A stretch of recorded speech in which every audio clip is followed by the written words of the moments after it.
Bonjour, moi c'est Théo, je suis relais départemental des juniors associations pour l'usine à chapeau dans le sud Yvelines.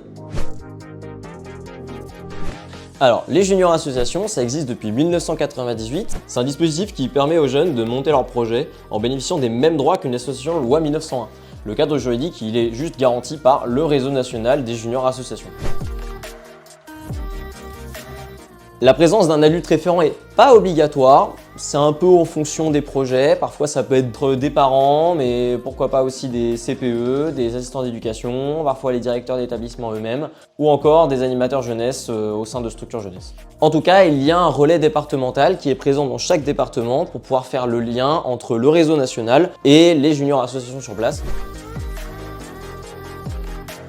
Se monter en JA, déjà, ça permet d'avoir accès à une assurance qui est gratuite et qui permet de couvrir tous les événements et les projets que les jeunes veulent mener. Ça permet aussi d'ouvrir un compte bancaire avec la possibilité d'avoir un chéquier. Et enfin, ça permet aussi de faire partie d'un réseau, de profiter des formations, des outils que le réseau national peut mettre à disposition. Et il y a des rencontres qui ont lieu tous les ans pour rencontrer d'autres JA de son secteur ou même de tout le pays.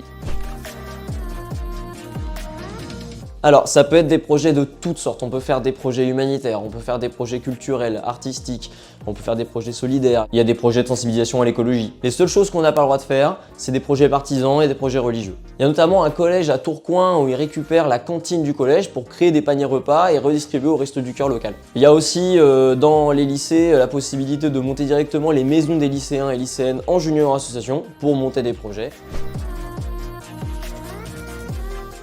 L'un des intérêts, c'est que en fait, tout ça c'est complémentaire. D'un côté, les lycées et les collèges sont des lieux d'apprentissage de la citoyenneté, et de l'autre, les JA sont un moyen pour tous ces jeunes-là de monter en compétences, gagner en responsabilité, apprendre comment gérer un budget, s'engager pour une cause qui leur est chère. Tout ça fait en sorte qu'ils développent des compétences parallèles à ce qu'ils apprennent déjà en cours. Ce que les études menées par le RNJA aussi montrent, c'est qu'ils ont beaucoup plus de chances par la suite de maintenir cet engagement dans la société via l'associatif, via l'engagement dans une mairie ou dans un conseil municipal, ou encore par le vote. Et l'intérêt pour les personnels enseignants comme non enseignants, c'est de permettre de valoriser les compétences qui sont développées par les jeunes via les juniors associations tout en parallèle des cours. Et ce que disent les accompagnants locaux qui sont en milieu scolaire, c'est que le fait de côtoyer les jeunes d'une autre manière, ça apporte pour eux un climat scolaire plus apaisé. Pour finir, avoir une junior association dans son établissement, ça permet d'ouvrir son établissement au reste du territoire. Il y a des partenariats qui peuvent se faire avec d'autres associations locales, des habitants, directement les collectivités. Et tout ça, ça permet d'améliorer l'image de la structure scolaire, quelle qu'elle soit.